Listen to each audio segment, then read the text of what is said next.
Okay. Magandang araw po sa ating lahat.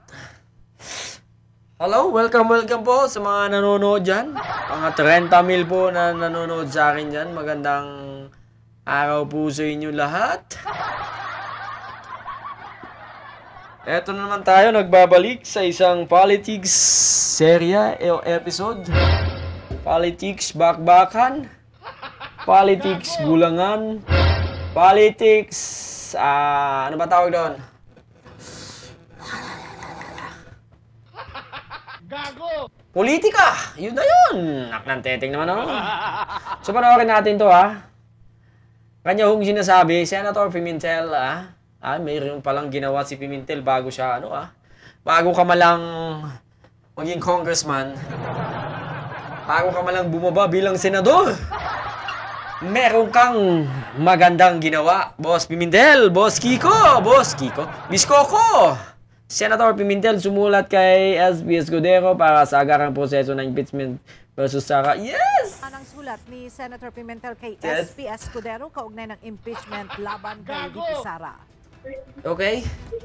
Kaya ang pagsasalin sa Pilipino ng salitang forthwith ay agad. Kaya dapat at kinakailangan ng Senado na gawin ito ang kanyang tungkulin na aksyonan ng impeachment case laban kay Vice President Sara Duterte ng Pero, bakit yung istorboy ng mga bakasyon nila?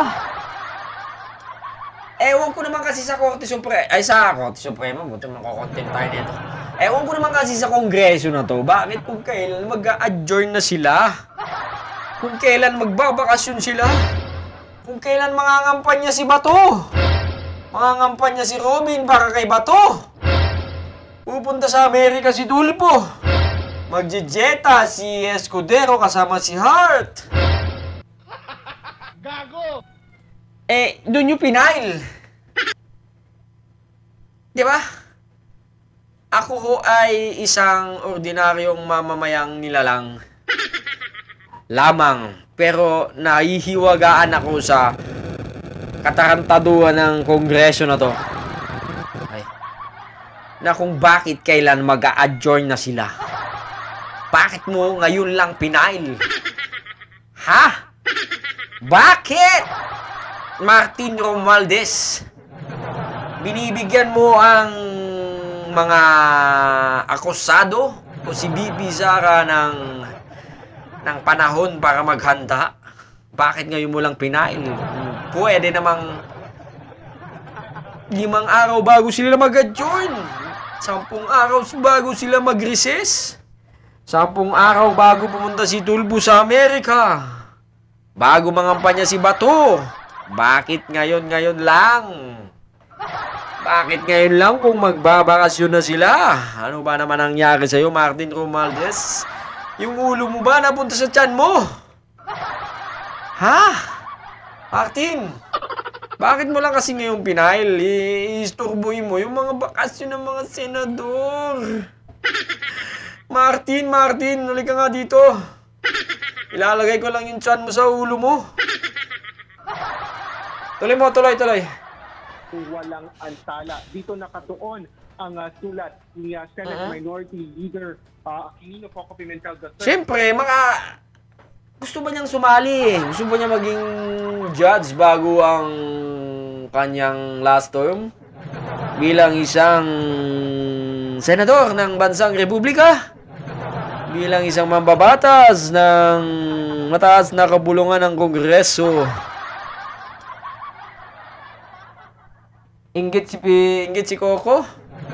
Ang lagay, si Bato lang ba ang magiging judge? Sabi. Si Bato lang ba ang magiging o magsusuot ng toga? Sabi ka noon. Gago! Para sa tagapangulo ng Senado.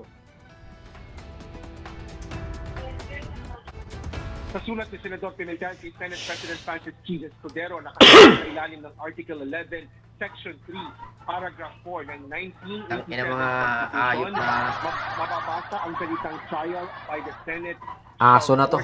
proceed kapag inihain na ang verifikasyon Hoy! ng komisyon ng impeachment. Bukod sa salitang agad, ang kasing kahulugan din anya nito sa Pilipino ay madali, bigla, dagli o karakaraka.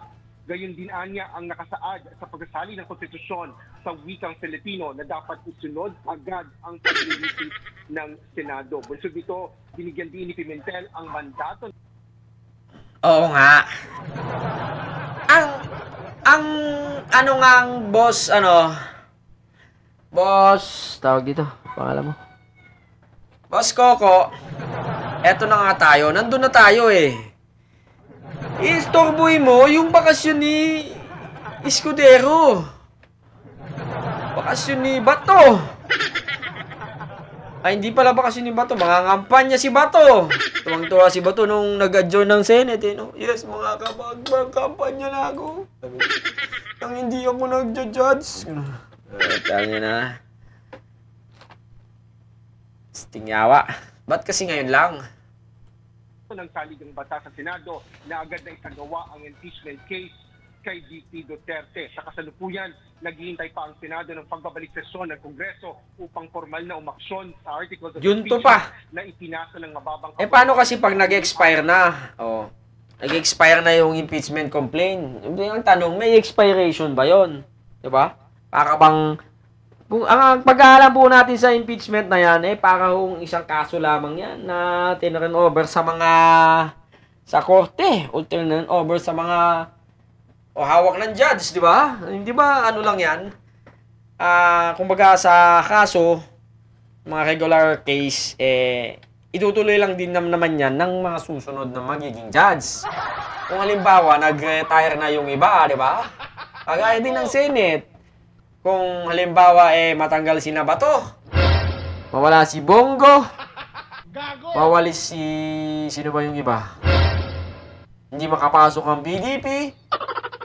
Oh, tas mag-iiba ang Kongreso ng Senate o ng Senate, magiging... Magbabago ang kanilang forma, ang kanilang mga wangis, ang kanilang mga ugali. Wala nang gumigislap ng ulo dyan.